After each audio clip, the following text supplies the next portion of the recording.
सबको जय मसीह की। मैं सब सुनने वालों का यूट्यूब पर अपने चैनल ग्रेस एंड ग्लोरी पर स्वागत करती हूँ। आज जिस विषय पर पवित्र आत्मा ने मुझे उभारा है वो बहुत ही अद्भुत है और मैं विश्वास दिलाती हूँ कि आज का परमेश्वर के इस अद्भुत संदेश को सुनकर बहुत से लोगों पर की बुद्धि पर जो पर्दा पड़ा हुआ है वो अवश्य हटेगा और उनकी आपकी सोच बदलेगी, स्वयं का जीवन और अधिक बदलेगा। आपकी यीशु के साथ जो संबंध है वो और भी गहरा और घनिष्ठ हो जाएगा। आपकी मनुष्यों के, चाहे परिवार के लोगों के प्रति हो, चाहे परिवार से बाहर के हों, उनके प्रति जो सोच आपके मन में है ना, जो आपने एक इमेज बना रखी है उनकी, उसमें भारी परिवर्तन आने वाला है। और आपके व्यवहार में जो आपका दूसरों के प्रति वो बदल जाएगा, क्योंकि जो जैसा आप व्यवहार करते हैं ऐसे लोगों के साथ, तो आपके व्यवहार में भारी परिवर्तन आएगा। आपको दूसरों की ज़िंदगियों में सच्ची प्रसन्नता, आपके जीवन में और दूसरों के जीवन में, दोनों के जीवन में सच्ची प्रसन्नता ला सकेगा ये वचन। और आज का विषय है कि हम स्वतंत्रता या छुटकारा कैसे प्राप्त करें। आप कहेंगे कि हमने तो छुटकारा प्राप्त कर लिया, पर आपने जब जितने पीछे के जो पाप थे, जब आपने यीशु मसीह को जिस दिन ग्रहण किया, उस दिन तक के जो भी पाप थे, जो भी, उससे छुटकारा प्राप्त किया। लेकिन आने वाले समय का क्या, इन बातों को हमें बहुत ध्यान रखना होगा। और क्योंकि हम सब बंधन में हैं, ये हम सबको पता है, तो हम कैसे छुटकारा प्राप्त करें जिससे कि हमारा जीवन बड़ा पीसफुल हो जाए और सचमुच में परमेश्वर की जो ट्रू पीस है और जो जॉय है वो हमारे जीवन के अंदर भी दिखाई दे, जिससे कि हमारे जीवन के द्वारा दूसरों का भी जीवन सुखमय हो पाए, उनके जीवन में भी शांति आने पावे और साथ ही वो भी उस जॉय को फील कर पाएँ, अनुभव कर पाएँ। साथ ही आप दूसरों के लिए आशीष का कारण बन सके। तो ये सब कैसे होगा, तो इन बातों को हमने ये परमेश्वर के द्वारा जो वचन मुझे प्राप्त हुआ, पढ़ते पढ़ते मैं बड़ा विचार कर रही थी कि आखिर लोगों का ऐसे व्यवहार क्यों होता है, क्योंकि बहुत सारी घटनाएं आए दिन कुछ ना कुछ हमारे जीवन में होती रहती हैं। तो आज का जो वचन है, पहले तो हम आपसे यही कहेंगे कि आप अपने अपने मनों को आप पहले तैयार करें। और मैं ये कहूँगी, क्योंकि दिन भर हम बहुत सारी नाना प्रकार की सांसारिक बातों को सुनते हैं, देखते हैं, और जिससे कि हमारे कानों में वो अशुद्धता, आँखों में वो अशुद्धता, क्योंकि हम संसार में रह रहे हैं, तो वो संसार की चीज़ें हमारे पास आती हैं, हम उससे अछूते नहीं रहते हैं। इसलिए हम हर एक जन, आप लोग अपने कानों पर हाथ रखकर प्रभु से प्रार्थना करें अपने लिए, स्वयं के लिए, कि प्रभु पिता परमेश्वर जो है आपके कानों को छुए, मस्सा करे, जिससे कि जो भी वचन है वो जब कान हमारे सुनते हैं तो वहाँ कोई बाधा ना रहे और वो सीधे हमारे हृदय में जाकर वहाँ पर कार्य करे। हाँ, जिससे कि वो फल जो वचन के सुनने के बाद हमारे जीवन में वो कई गुना फल लेकर आए, 100 गुना, 100% फल लेकर आए। तो आज हम सीखते हैं इस छुटकारे के बारे में।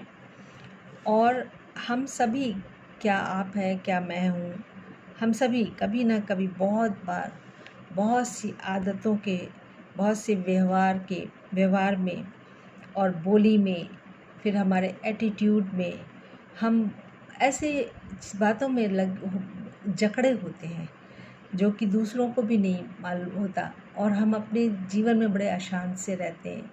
और बहुत से लोग तो डिप्रेशन में चले जाते हैं, बहुत से लोग इन्हीं के कारण जो है सुसाइड भी कर लेते हैं। तो हम जिन्हें भाप भी नहीं पाते, ये सब हमारे जीवन में होती रहती हैं, और हम इनके प्रति बिल्कुल भी जानकारी नहीं रखते, और हमें बिल्कुल पता ही नहीं चलता, और इस तरीके से हम उनको भाप ही नहीं पाते हैं और निरंतर करते जाते हैं।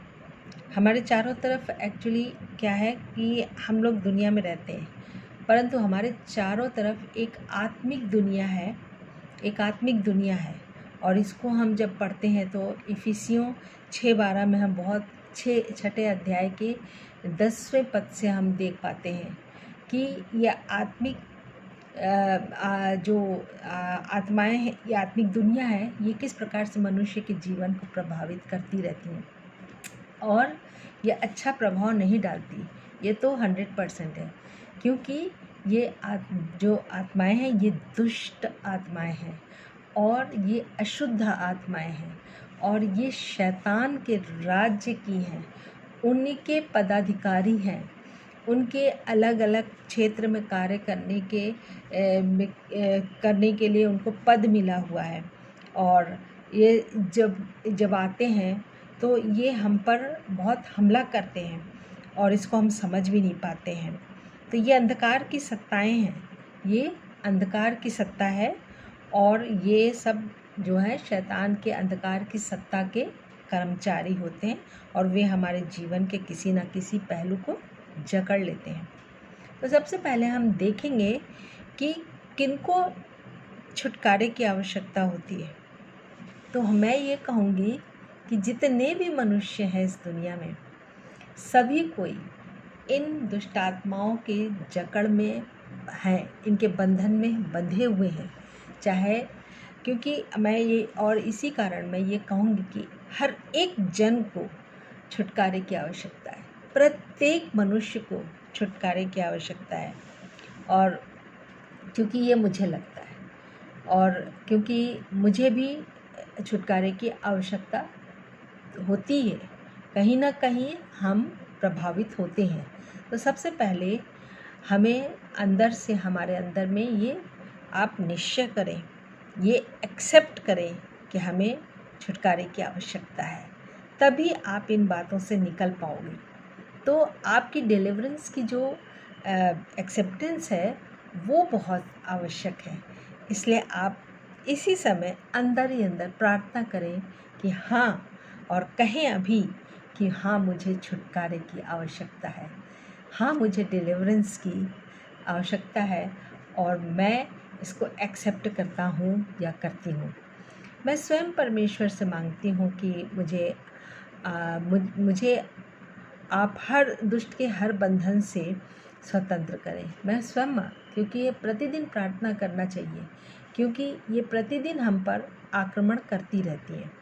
फिर परिवार पर, बच्चों के ऊपर, फिर भाई बहनों पर, हमारे फाइनेंस पर, हमारी नौकरी पर, हमारे बिजनेस पर, पति पत्नी के संबंधों में और विभिन्न क्षेत्रों में इनकी बड़ी पकड़ होती है, और इनका प्रभाव बहुत ही बुरा होता है।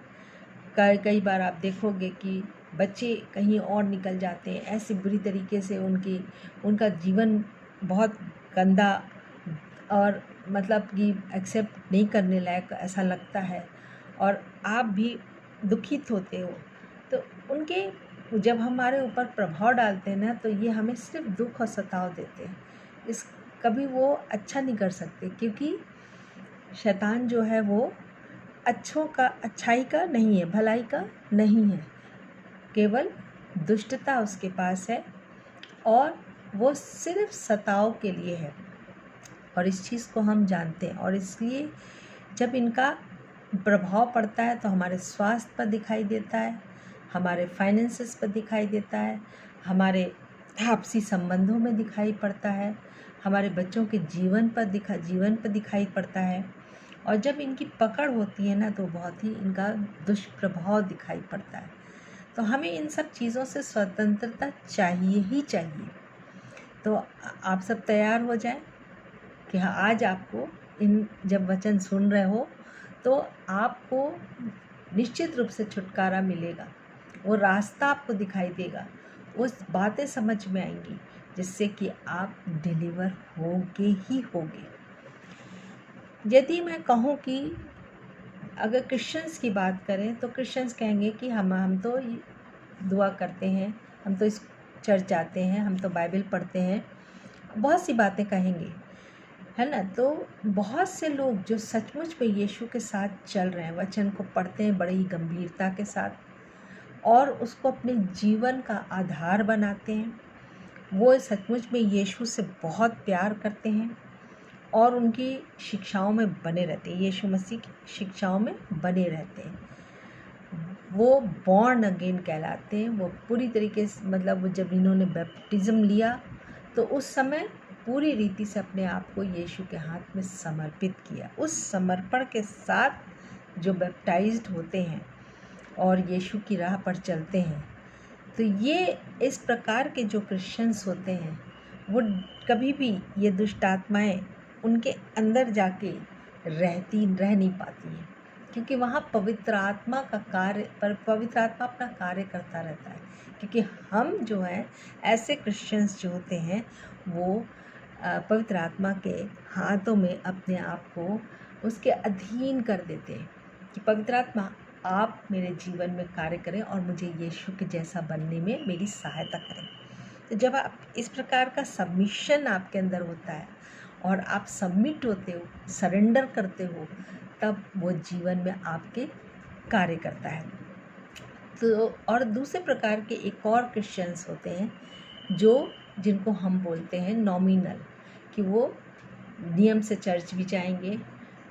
बहुत से लोग जो हैं वर्शिप लीडर्स होते हैं, वर्शिप करते हैं, चर्च की बहुत सारी एक्टिविटीज़ में भाग लेते हैं, सब कुछ है, बाइबल भी पढ़ेंगे, सब कुछ है, लेकिन वो उनका जीवन वचन के अनुसार नहीं होता।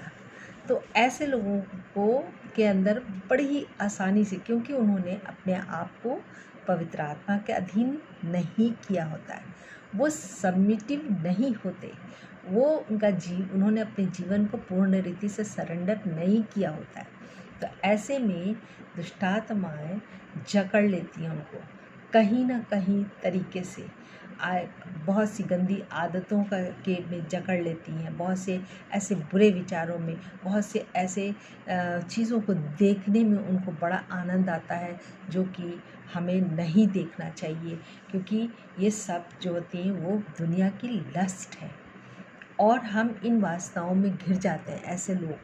तो ऐसे लोगों को हम कहेंगे कि वो डीमन पोजेस्ड होते हैं और हो भी सकते हैं। और जो लोग सचमुच में यीशु के पीछे चलते हैं उनमें जो है डीमन पोजेस तो नहीं कर पाते, लेकिन वो डिमनाइज्ड हो जाते हैं, यानी कि दुष्ट आत्माएँ उनको तंग करती हैं, आती हैं, क्षति पहुंचाने की कोशिश करती हैं।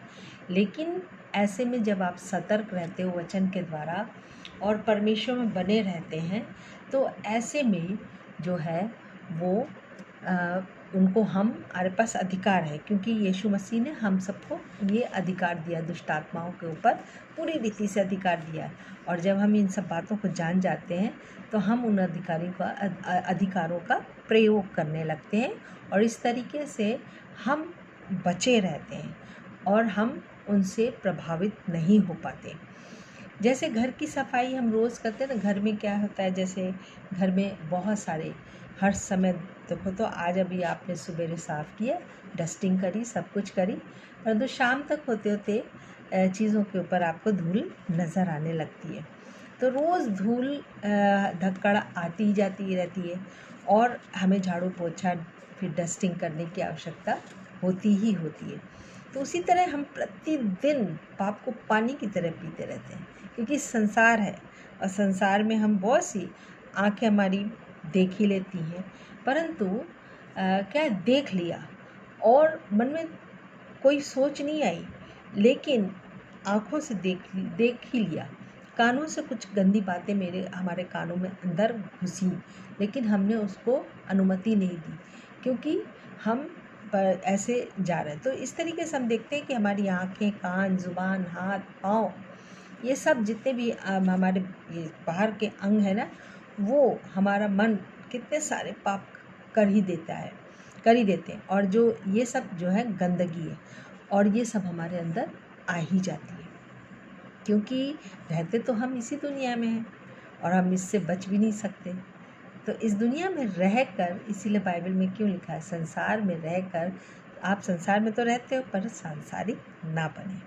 तो संसार के बहुत सारे ऐसे आकर्षण हैं जो हमें आकर्षित करते ही करते, लेकिन यही है संयम।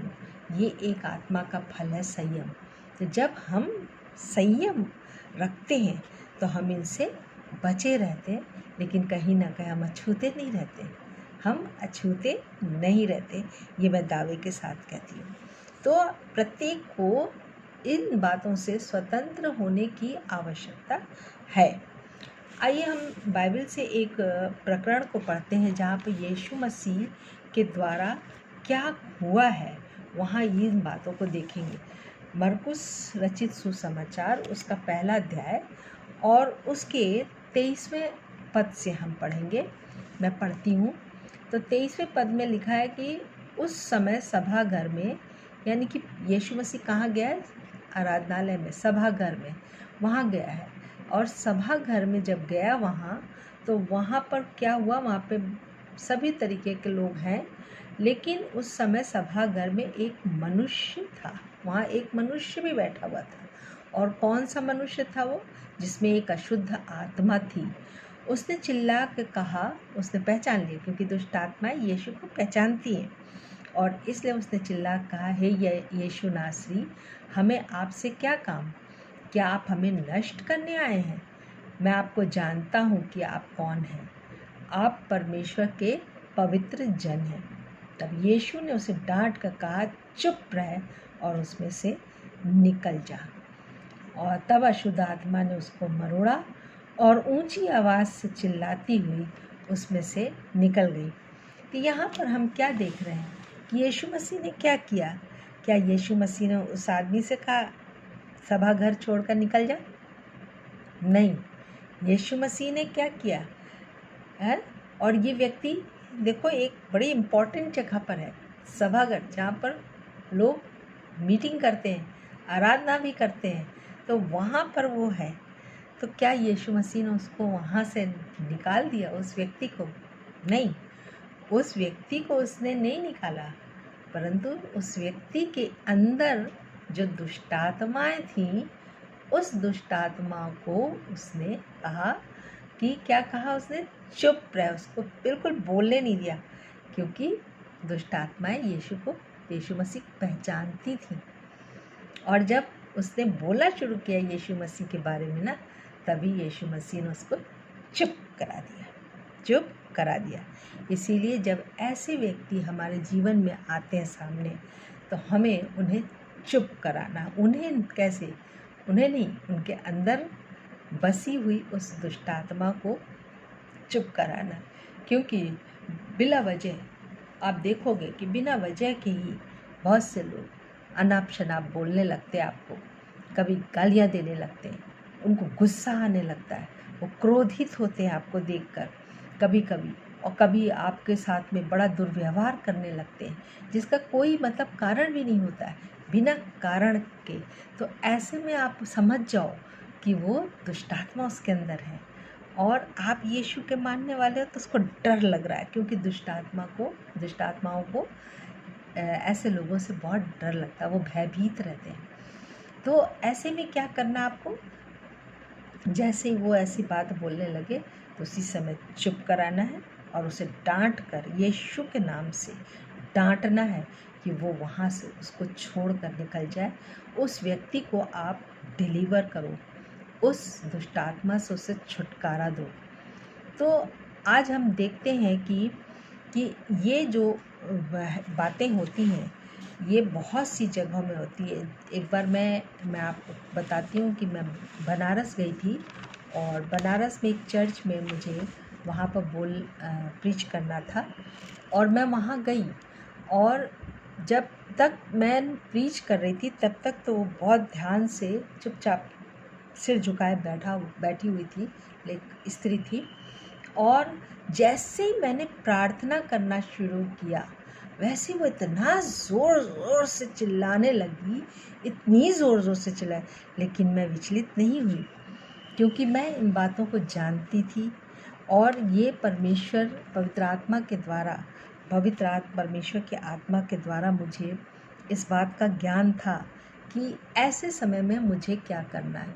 तो मैंने सिर्फ जब प्रार्थना करते करते उस दुष्ट आत्मा को टाना और उसको कहा कि यहाँ से अभी और अभी निकल, यीशु के नाम से। और मैं आपको बताऊं कि 2 मिनट लगे थे और वो स्त्री शांत हुई।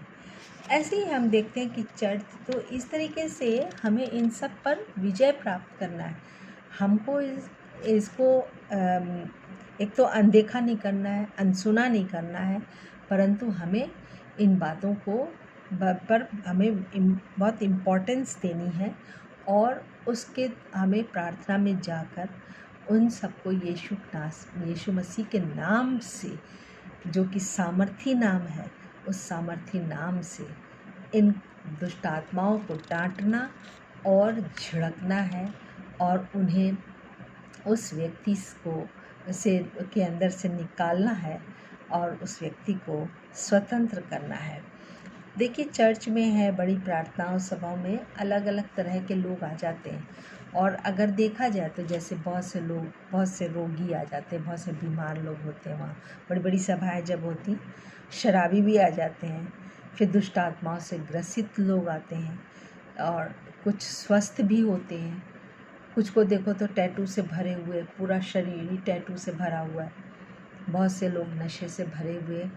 तो ऐसों को हमें उस सभा से बाहर नहीं निकालना है, उन्हें चर्च से बाहर नहीं निकालना है, लेकिन हमें डीमंस को उस व्यक्ति में से बाहर निकालना होगा। वो दुष्ट आत्माओं को उस व्यक्ति के भीतर से निकालना है। और ऐसे लोगों पर हमें दया दिखानी चाहिए, उनसे घृणा नहीं करनी चाहिए। जैसे लोग बहुत डर जाते हैं, उनसे दूर रहने की कोशिश करते हैं और घृणा भी करते हैं ऐसे लोगों से, तो हमें उनसे घृणा नहीं करनी है, उनसे दूर नहीं जाना है, परंतु उनके अंदर बसे हुए उन दुष्ट आत्माओं को निकालना है। प्रार्थना करनी है, उनके लिए प्रार्थना करनी है। तो मैं जो भी टीच करती हूँ ना, वो मैं एक्चुअली मैं ये सब ऐसी टीचिंग दे रही हूँ कि लोग इन वचनों को सुने, इन बातों को सुने, जो बाइबल में किस तरीके से, बाइबल के द्वारा ही हम सीखते हैं कि हम कैसे यीशु मसीह के सच्चे चेले बने। क्योंकि यीशु मसीह का जो आखिरी आज्ञा थी वहाँ पर मत्ती 28 के जब हम आखिरी पद में देखते हैं तो वहाँ पर यीशु मसीह जब स्वर्गारोहण के लिए जा रहे हैं तो वहाँ पर यीशु मसीह ने आखिरी आज्ञा दी है कि जाओ और सुसमाचार सुनाओ और मेरे नाम के चेले बनाओ। तो हमें चेले बनाना, तो आपको भी यही काम करना है, क्योंकि ये तो यीशु मसीह की कमांडमेंट है जिसको हम लोग ग्रेट कमीशन कहते हैं। और जगह जगह हमें जाके सुसमाचार सुनाना है, लोगों को बताना है कि यीशु मसीह कौन है, यीशु मसीह क्यों आया और यीशु मसीह का यहाँ दुनिया में आने का मकसद क्या है। तो जब हम सच्चाई बताएंगे और परमेश्वर से प्रार्थना करेंगे कि उन पर अनुग्रह करें, क्योंकि बिना परमेश्वर के अनुग्रह के कोई भी परमेश्वर के नज़दीक नहीं आ सकता। वो यीशु को अपना प्रभु कभी भी ग्रहण नहीं कर सकता, इसलिए उनके लिए प्रार्थना करनी है। तो इसलिए मैं ये कहती हूँ कि आप सबको भी चेले बनाने हैं, आपको भी, क्योंकि और दूसरी बात, कभी भी आपने जब यीशु मसीह को एक्सेप्ट किया अपने जीवन में तो आप आगे बढ़ते जाओ। ये नहीं कि बीच रास्ते से होकर आप मुड़ गए, आपके ऊपर कोई ऐसी चीज़ आई या फिर संसारिक बातों में इतना आप लिप्त हो गए कि आप आगे बढ़ने बजाय आप बीच रास्ते से ही पीछे मुड़ गए। तो ये भी आपके लिए हानिकारक है, क्योंकि आप अनंत जीवन के मार्ग को छोड़कर विनाश के मार्ग पर न चलने लगेंगे। तो इसलिए इन बातों से बहुत सावधान, और यही है दुष्ट आत्माओं का काम। अब हम सबसे पहले देखते हैं कि ये दूसरी बात हम देखेंगे कि ये डीमंस या अशुद्ध आत्माएं या दुष्टात्माएं कैसी होती हैं, और ये हमारे जीवन में किस प्रकार के कामों को करती, किस प्रकार के कामों को करती है। इन दो बातों पर मैं बताऊंगी। तो जैसे ही हम मनुष्यों के अंदर में फीलिंग होती है, हमारे अंदर भावनाएं होती हैं, हम चीज़ों को समझते हैं, हमारे पास अक्ल भी होती है, समझ भी होती है, और हम चीज़ों को परखते भी हैं। तो ऐसे ही इन दुष्टात्माओं के अंदर भी फीलिंग्स होती हैं, है ना। लेकिन अच्छी फीलिंग नहीं होती, ये हम बहुत अच्छी तरीके से बताएं कि कभी भी अंदर जब आपके अंदर घुसेंगे तो आपको कभी अच्छा नहीं बनाएंगे। इस बात का बहुत ध्यान रखना होगा। जब भी कुछ बुरा हो रहा है तो समझ जाओ कि आपके ऊपर डीमंस का अटैक है। तो इन बातों को बहुत ही ध्यानपूर्वक समझिए। तो ये होते हैं, लेकिन इनके पास बॉडी नहीं होती है, हमारे पास तो एक शरीर है। अब इनको रहने के लिए तो स्थान चाहिए ना, इसलिए वो मनुष्यों के शरीर को इस्तेमाल करती है। इसीलिए ऐसे स्थानों को, सूखी जगहों को ढूंढती हैं। लिखा है ना बाइबल में कि सूखे स्थानों को ढूंढती हैं रहने के लिए। सूखा स्थान वो है जहाँ पर पवित्र आत्मा का कार्य नहीं, जहाँ पवित्र आत्मा नहीं। तो हम देखेंगे कि जो नॉन जीसस यानी नॉन बिलीवर्स हैं, वो लोगों तो सूखे ही हैं। वो लोग, ऐसे लोग सूखे हैं, क्योंकि उनको पवित्र आत्मा नहीं प्राप्त हुआ है, और ना तो वचन है। और वचन क्या होता है, वो जल की तरह हमारे अंदर में होता है। तो वो वचन जब हम पढ़ते हैं तो जल की तरह हमको स्वच्छ करता जाता है। तो ये जो अशुद्ध आत्माएं हैं, ये मनुष्य के अंदर आके बसती हैं। तो क्योंकि उनके पास कोई शरीर नहीं, क्योंकि ये सब आत्माएं हैं। हमने बोला ना, आत्मिक संसार है हमारे चारों तरफ क्या है, आत्मिक संसार है, और ये शैतान का राज है, शैतान की सत्ता है। तो इस तरीके से हम देखते हैं। और इन दुष्टात्माओं के पास एक बात और बहुत ध्यान से सुनिए कि इन दुष्टात्माओं के पास कोई भी दया नहीं होती है, प्यार नहीं होता है, और ना कोई कंपैशन होता है, क्योंकि इनका कौन है बॉस, कौन है, शैतान। और शैतान हमेशा चाहता है कि हम परमेश्वर से उस मनुष्यों को दूर रखें। शैतान का राज्य अगर देखा जाए तो इफिसियों 6 के 12वें पद में अगर देखेंगे तो वहाँ पर वो सत्ता का पूरा हायरार्की बनी हुई है, वहाँ दिखाई दे रहा है कि ये एक ऑर्गेनाइजेशन की तरह काम करते हैं, और इसमें एक ओनर है, और उसका ओनर कौन है, शैतान। फिर उसके बाद उसमें सुपरवाइजर्स होते हैं, एग्जीक्यूटिव्स होते हैं, प्लानर्स होते हैं, वर्कर्स होते हैं। तो अलग अलग पद में आप देखोगे पूरी हायरार्की बनी हुई है, जैसे कि किसी भी एक ऑर्गेनाइजेशन में बना होता है, वैसे ही इसकी सत्ता में भी ये भी एक ऑर्गेनाइजेशन की तरह काम करते हैं, और सब गठित होते हैं, और ये गठित होकर काम करते हैं। अब दुष्टात्माओं का काम क्या है, किस प्रकार से हमारे जीवनों में वो काम, कौन से काम करती हैं। तो इनका तो हमारी ज़िंदगी में प्रवेश कर जब करते हैं तो ये सिर्फ दुख, दर्द, तकलीफ़, हानि, शरीर को अस्वस्थ करना, शारीरिक मानसिक तकलीफ़ें देना, ये सारी चीज़ें, और भी बहुत सी आपके फाइनेंसेस को प्रभावित करते हैं, आपके जीवन को तहस नहस कर देंगे, और इतना संबंधों को इतना बिगाड़ देंगे कि मतलब कि परिवार बिखर जाते हैं। तो इस तरीके से हम देखते हैं कि यहाँ तक कि आपस में एक दूसरे को मार काट भी देते हैं, हत्याएं भी कर देते हैं। तो ये सारा मतलब दुख तकलीफ़ से भरी वो मतलब यही चीज़ हमें देंगे। हम अच्छाई का तो है ही नहीं शैतान, भलाई का शैतान, भलाई के लिए तो है ही नहीं शैतान। तो इसलिए वो कैसे अच्छे काम कर सकता है, नहीं कर सकता। तो अगर आप पूछेंगे क्या ये एक क्रिश्चियन के अंदर प्रवेश कर सकते हैं, तो हाँ, यदि जीसस के साथ में, अगर हम जीसस के साथ में हैं, चल रहे हैं, तो अगर हम लीगल अथॉरिटी देते हैं, मतलब अब हमें ये टीवी देखना ही है, हमें ये सीरियल देखना ही है, जैसे वो आता है कौन सा क्राइम पेट्रोल, उसको हमें देखना ही है। फिर बहुत सी ऐसी फिल्में हैं हमें देखना ही है। पोर्नोग्राफी आ गया सामने तो उसको देखना ही है। तो आप जीसस में भी हो, परंतु दुष्ट आत्मा को भी आप लीगल अथॉरिटी दे रहे हो। आ बैल मुझे मार वाला किस्सा। तो इस तरीके से वो प्रवेश कर सकते हैं, है ना। और फिर नॉन जीसस लोग तो उनके पास तो उनके अंदर तो क्या है, उनको तो पूरी तरीके से फ्री एंट्री कार्ड मिला होता है, फ्री एंट्री कार्ड। तो वो क्योंकि जानते ही नहीं हैं, तो इसलिए हर एक कोई भी लेकिन जो यीशु में बना रहता है, वचन में बना रहता है, वो जैसे ही होता है तो उनको परखने की आत्मा, यानी कि आत्माओं को परखने का वरदान मिला होता है, और वो परख लेते हैं, वो जान जाते हैं। तो ऐसे लोग जो होते हैं वो प्रार्थना में आ जाते हैं, और फिर वो दुष्ट आत्माओं को उस अपने पास आने भी नहीं देते, फटकारने भी नहीं देते, टच भी नहीं होने देते। तो ऐसे लोग बहुत कम हैं, बहुत कम, दुनिया में बहुत कम लोग हैं। तो ये डीमंस जो होती हैं, दुष्ट आत्माएँ जो होते हैं, ये हम मनुष्यों की कमज़ोरियों को ढूंढते हैं कि हम मनुष्य की इस पर्टिकुलर व्यक्तिगत मनुष्य की क्या कमज़ोरी है, कौन सी कमज़ोरी है।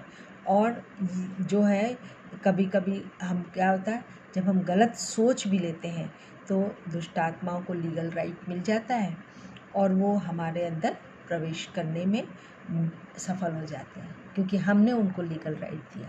तो इसलिए हमें इस बात पर बहुत सावधान रहना।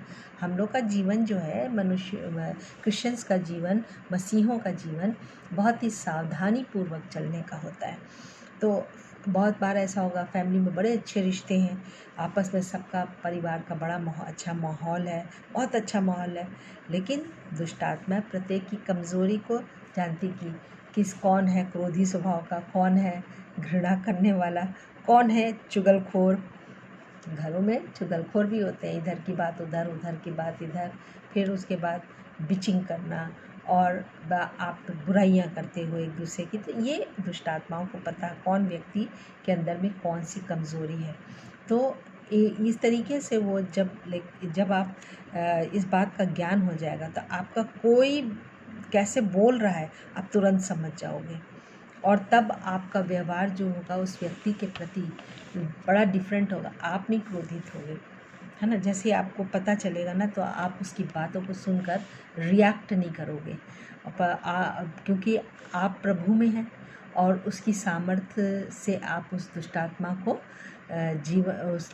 अपने दुष्ट आत्माओं को जो भी हमारे जीवन में प्रवेश करते हैं, हमारे परिवार के भीतर प्रवेश करते हैं, तो उसको बाहर निकालने का आप प्रयत्न करोगे। कैसे? प्रार्थना में जाकर, और उसे रिब्यूक करके, उसे डांट कर रिब्यूक करना है, क्योंकि यीशु ने वहाँ पर डांटा, चुप कराया और डांट कर कहा निकल जा। तो कई जगह पर आप देखोगे कि डांटा। तो इस तरीके से हमको भी यह अधिकार यीशु मसीह ने दिया हुआ है। तो इन चीज़ों को हम करें, और तब हम देखेंगे कि हम अपना जीवन, अपने परिवार के अंदर एक शांति, एक प्रसन्नता, इन सब को हम बनाए रखेंगे। तो यहाँ तक हम आज का बताते हैं, और इसके बाद मैं दूसरा पार्ट भी बनाऊंगी, और क्योंकि ये एक बहुत बड़ा विषय है, बहुत लंबा विषय है, अतः मैं इस विषय पर को बहुत विस्तृत रूप से बात करूंगी इस पर। और इसलिए अगली वीडियो में हम इनके इंटेंशंस को जानने की कोशिश करेंगे, और फिर ये भी जानेंगे कि मेरे और आप सबों के लिए और भी क्या जानना ज़रूरी है कि ये हमारे जीवन में किस प्रकार कार्य करती हैं, और हमें बहुत ही इन बातों को गहराई से जानना है। तो आप अगली वीडियो को देखना मत भूलें, और जो भी लोगों को तक आप इस वीडियो को पहुंचा सकते हैं, लोगों को पहुंचाएं, जिससे कि उनका भी वो भी इन बातों को समझ सके, जान सके, और ये वो उनके जीवन में भी वो परमेश्वर की दी हुई शांति, परमेश्वर का दिया हुआ आनंद, परमेश्वर का दिया हुआ प्रेम उनके जीवन में दिखाई दे, और परिवार बिखरने न पाए। पारिवारिक झगड़े जहाँ होते हैं वहाँ पर अशांति होती है, तो वहाँ पर वो अशांत वातावरण जो है परिवार का, वो समाप्त हो और शांत हो जाए, और वहाँ प्यार ही प्यार दिखाई दे। तो मैं ये आपसे विनती करूँगी कि वीडियो को आप आगे तक पहुँचाएं अपने लोगों में, जिससे कि लोग अपने जीवन को यीशु मसीह के साथ रहकर, यीशु मसीह में रहकर सुखमय जीवन बिताएं। धन्यवाद करती हूँ आप सबका। जय मसीह की।